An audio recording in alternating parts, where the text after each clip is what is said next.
Welcome everyone to Rolling Out. My name is Jasmine and I'm one of the content producers here. Tonight we have someone really special, a pillar in our community. She's creating a strong community and success with young women and is also making history by being the first Black Mrs. Universe. I want to introduce Miss Juanita Ingram. Welcome. How are you doing? I'm doing well. How are you? Thank you so much for having me. You're so welcome. I'm doing well, just trying to stay afloat and, make sure that we are showing our audience people like you that are making a difference and other Black women that is possible. So thank you for joining us. Thank you for having me. You're so welcome. So I want to jump right into it and talk about your journey to making history as the first Black woman to win Mrs. Universe. I know that you're judged a lot on your appearance, your poise, your internal, your dialect, the way you can speak. So can you tell us about how you prepared for that and what your mind state was like? And did you anticipate taking over the crown and making history that way? Yes, preparing for any pageant is always a huge undertaking, especially on the international level. And a lot of people don't even know that there are Mrs. pageants. So people are really familiar with like teen and Miss, but a lot of people don't even know that there's a genre of Mrs. pageants out there for every title. And it is a lot of preparation, a lot of work. We are married ladies, so we balance a lot of family and career. I lost 45 pounds to going into, yes, because there's no come to Jesus like a swimsuit competition. And you got to walk towards the judges and away. And so, it's every view. But it's what people also don't know is that what really wins a competition is not just about the exterior. Your interview counts just as much as your evening gown and swimsuit. So in my system, we had 40 judges for every segment of yes. So it was no mistake. It's a very transparent organization, and the scores were made known to everybody. So yeah, I worked really hard, and as everyone on that stage, and I honestly stood there very content with whatever the outcome would be, and just really grateful because there hadn't been a Black Mrs. Universe before. We've had some Miss, but we haven't had any Mrs. So it was an honor. Yeah. You are opening the door for women who want to do the same thing. And it's, showing through your work. Can you talk to us a little bit about how you've taken the title and you're giving back to the community, using your platform to do so? Absolutely. So most of us have a charity of choice, and my charity for this year during my reign will be Dress for Success, specifically in Chattanooga and also in Greater London. I just so happen to be, I think, one of the few women that is a founder and board chair for Dress for Success in two different locations. I currently live in Singapore, but I lived for 5 years in London and started that affiliate. I'm originally from Chattanooga, Tennessee. And so I will be focusing on Dress for Success the entire year. I'll be working with the Memphis affiliate, Indianapolis and Singapore, London and Chattanooga. And Dress for Success, we give unemployed women the opportunity to go back into the workplace with support. We give them clothing, interview training, ongoing support, helping them to level up their careers once they're successful. And all of that is free of charge. So we make women economically independent. And that's what I want to use my title for, because I believe that an economically independent woman is a powerful one. Yes, that is so telling. And I love that those resources are available for women. I hope anyone listening knows that, they can utilize your platform and, your position in helping elevate us career-wise. You said you live in Singapore, which is Yes. amazing, especially being a Black woman and you're, far removed from America in a different culture. And you have your show, The Expats. That season 2 is releasing. So we watched the trailer. We loved it. You share a lot of insight about what it's like, especially being a wife and a mother like myself, to take that journey and really, go forward with it. So can you tell us about what we can look forward to in season 2 and what you've learned as you transition from the United States to international? Yes, we're really excited and proud for season two. It's coming out on Amazon Prime, and it's interesting because it's not only Black History Month, but also Black Expat Month, where we celebrate Black expats. And so oftentimes, an expat is someone who moves abroad for a specific period of time, whether it be for work. And I learned so much not only about other cultures, but specifically about myself. The show not only specializes in showcasing our journey, but also we have 12 other Black expats that showcase their journey. We have everybody from students who are doing student exchanges, digital nomads, and we have military families this season. I had to get approval from the Pentagon, and I got it. And so we show the various journeys that Black people are taking to leave America and find a different experience abroad. You've always had historically Black people, everyone from Josephine Baker to Langston Hughes, who took that journey abroad, found themselves, did some self-discovery, and you really do find out a lot about who you are. I have two kids, and now they're third culture kids. We were living in London for 5 years, Taiwan for 2 years, and this season you see us move in the middle of pandemics and lockdowns from Taiwan to Singapore, and an entire new cast and entire new experiences. We deal with everything from racism to colorism to relationship issues, trying to make new friends, and really dealing with life abroad. It's not just a travel show. It is a lifestyle show that's never shown what it's like to live abroad, period, but especially for Black people. And, a lot of Black people right now, with everything that's going on in America, people want to head on out. Some people want to break from what is happening, and you cannot escape racism. You can't run from it, but you won't die from it. And that is something that we showcase in the show, the journey, the decision-making, what it actually looks like, not just to travel, but to live. Yes, you said something so important, especially for us trying to flee the nation, mentally, physically, and you're showing that that's possible. Can you talk to us a little bit about your show winning awards and being, notable in TV? You have a show, so this is huge, especially for a Black woman. So did you ever expect this was going to happen? Of course, we reach for the stars, but what was that feeling like? Like, wow, this is it. I'm actually fulfilling my purpose. It is very surreal, and I pinch myself every single time, even though we had such a tremendous successful season one. The Chattanooga NAACP chapter gave us an Image Award for a global ambassadorship. We were included with the Television Academy and vetted and included on the nomination ballot for an Emmy for Outstanding Series. Wow. Won Webby Awards, 2 Telly Awards. We were official selection for diversity in Cannes and the Pan-African Film Festival. And we were the best web series for the Hip Hop Film Festival, Christian Film Festival, and a lot of other film festivals that have given us a lot of awards and notoriety. I think the best award that I've ever received was a grandmother that wrote me and told me that she could sit her children down in front of the television, walk away, not worry about what they were going to see. And when she came back, they were discussing with her how they wanted to travel and see the world. That's the best reward that I could ever have, because I created this show to bring balance. I think it's really important that we own our narrative. And so oftentimes in unscripted television, we're starting to see the same types of narratives and storylines over and over again. And there's a show for everybody. Let me say this. I love all reality TV because I study it. I study my craft. I'm a voting member of the Television Academy in the reality peer group. So I vote for the Emmys. I'm a judge, and I've seen everything, and I study everything. And there's something for everyone. But for Black people in particular, there's not a lot of diversity. They will give other groups Honey Boo Boo and Chrisley Knows Best. Yes. Where's our shows where we could just be normalized, just being? Mm-hmm. Where are the shows where we deal with conflict in a way that is different? I have a lot of friends, and we fall out from time to time. I've never flipped the table. I've never thrown a drink. Yeah. Not that doesn't happen. That's not necessary. Not that it's anything wrong with it, but not monolithic.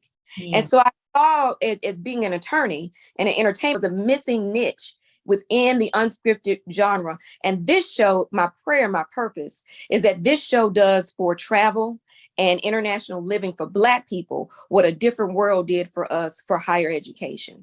It opens the door and the possibility and shows you exactly what that life is like in a way that challenges negative stereotypes.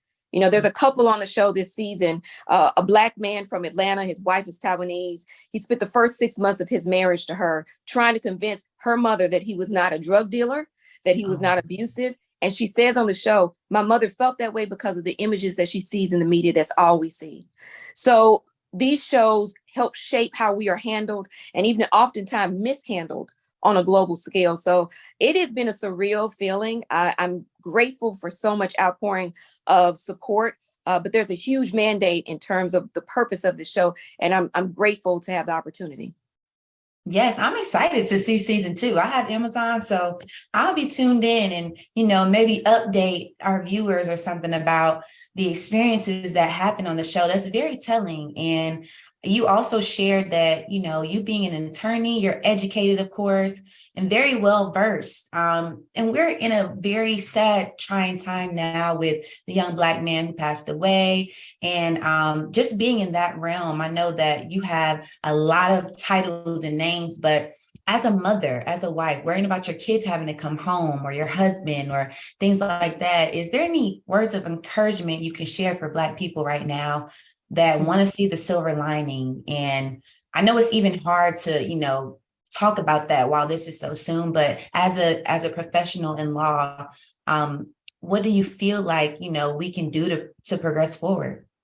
It's interesting because this situation hits home for me. I am from Tennessee.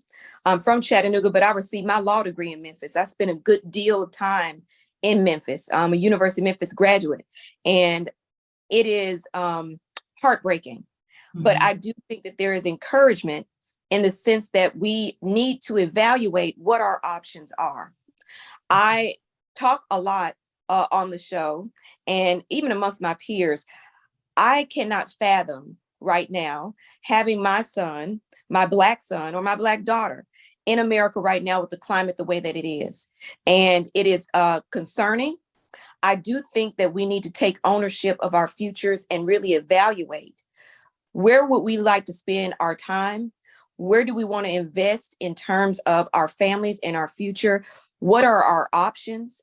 And sometimes, again, being an expat doesn't mean that you're necessarily an immigrant, that you're leaving the country behind and you're never coming back. But there's a season for everything. And is this a season for us to say, I'm head on out and I'm going to take a break from this mental anguish? It's as though we are in a constant vicious cycle of violence. I feel for every mother. I think when he called out for his mom, every mother's stomach dropped to the bottom in the pit. But I do want to be encouraged because we have options. And sometimes it takes a bit of planning. There are wonderful organizations out here like Blacks at Global, and also Black Americans Living Abroad, and Expats Chat, the actual app that's for Black people to research what are the options, how do I move abroad, what's the budget look like, what finances do I need to get in place, how do I take that journey? I think it's time for us to evaluate our options. Yeah, I love how this all comes together, especially with you being Mrs. Universe. Your title is pretty well rounded around the world. And I think it's so important that people know that we're not limited resources. We just have to expand our network and our minds and really, come together so this can change. So thank you for sharing that.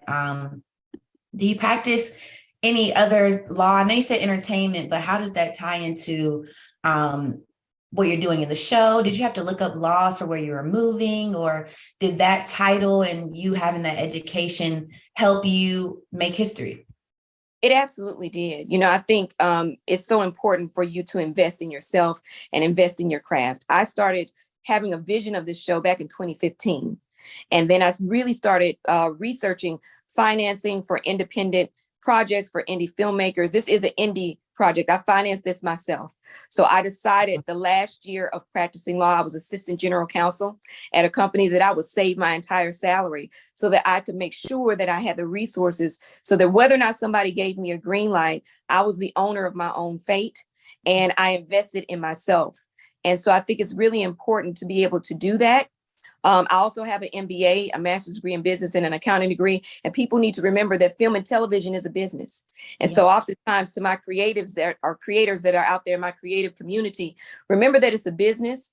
Set yourself up to succeed. I created my own nonprofit production company called Purpose Productions. We even have our own streaming platform because oftentimes people want to see the show and it's on Amazon US and UK. But if you live in Portugal or South Africa, they want to be able to see the show. And we have to start thinking about things and planning for them ahead of time. I think my degree definitely did. And also my upbringing, I graduated from an HBCU. So I'm a Tennessee State University graduate. And what that gave me, in addition to my accounting degree in education, it gave me grit and tenacity and the ability to know the importance of not only making history and having a seat at the table, but what do you do once you're at that seat? And so I'm proud to say that I not only empower people breaking stereotypes and dealing with these various topics that are so important for BIPOC people, both in front of the camera and behind. We are intentional about who we empower both behind the scenes in terms of our crew, in addition to how we handle issues with our cast and how we present Black people and Black excellence in a way that hasn't been done before. And it's very intentional. And I think Tennessee State gave me that ability to really see the importance of that.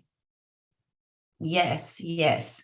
I am filled. I'm trying not to cry, but I'm very filled by your story and your journey to where you are now. And I know that this is just probably the beginning of you living out your purpose. So I think that whoever's listening or watching, I hope you feel the same way that I am. And, just taking this all in. And we are so happy to have someone like you on this platform. If there's a young girl or someone, even if at any age, they may be on a standstill or don't know what step to take in their career, in their life, they may have a degree and don't know what to do. Or is there something that you can share to help our mindsets as someone like you and, very prestigious, something you can share with us that will help us take that next step on our faith journey? Absolutely. Two things really. And I go back to investing in self. When I left America the first time and moved to London, I had to stop the practice of traditional law. I didn't know what I was going to do. I didn't know who I was outside of the traditional profession of Juanita the attorney. I invested in a life coach to help me walk through that journey of self-discovery and identity. It is so critical that identity is solidified, not just in what you do, because so often we equate our worth and our vision with what we do, but who are you? Who are you at the end of the day? What makes you tick? What are your value system? What's important to you? So I would say invest in yourself and invest in a life coach. And if you can't afford a life coach, there are a lot of books out here. Oddly enough, I wrote a book called Fabulous, Faithful, and Free, and it comes with a 6-week workbook that walks you through identity, transition, career options, and all of the things that I wish someone had been able to give to me. And people ask me to mentor them all the time, and I can't mentor everyone. So I poured it all into the book. And I think that's really critical for you to take the time out to really do some self-discovery and to prepare for your future, because we all are here to do something unique that only we can do. And sometimes when God calls you to do it, it's not a conference call. Everybody's not going to get it, but you got to make sure that it's clear to yourself first. So take the time to know that only things that are dead are things that aren't growing. You're going to change. I'm proud to say that I'm 45 years young and I have changed careers 3 or 4 times. And it's okay, 25-year-olds, 20-year-olds, 35-year-olds, for you to even be unclear at any point in time. It's a good thing because that means that growth and transition is on the way. So embrace it, sit in it, do the work, and make the transition, and you're going to be okay. Yes, thank you so much, Mrs. Juanita Ingram. Your show is premiering in a few days on Amazon Prime. You have your book. Is there anything else we can look forward to? Where can we find you and follow your journey? Yes. You can go to IamJuanitaIngram.com. For the show, you can go to Expats with an S, expatshow.com. You can find us on Instagram. I'm on Twitter. Reach out and get in contact with us. But more importantly, I really appreciate the support of the show. The streaming proceeds are going to benefit Dress for Success in Chattanooga and Greater London. So, it's really important that we empower other people as we set these type of precedents and break these type of barriers. So I am just really thrilled And yes, the show is my baby and I'm really proud of it. But I appreciate the support of our community, because so oftentimes other communities create things for themselves and they support 100%. I am grateful for the support and the outpouring of support from our community for something positive. So thank you. You're so welcome. It was my pleasure speaking with you, and we wish you well. And I'm super excited to see the show. So maybe, we'll connect in the future, and I'll let you know how it encouraged me and how much I love the show. So thank you so much again. And it was a nice meeting you and chatting with you. Thank you. Thank you so much for having me. I appreciate it. You're welcome.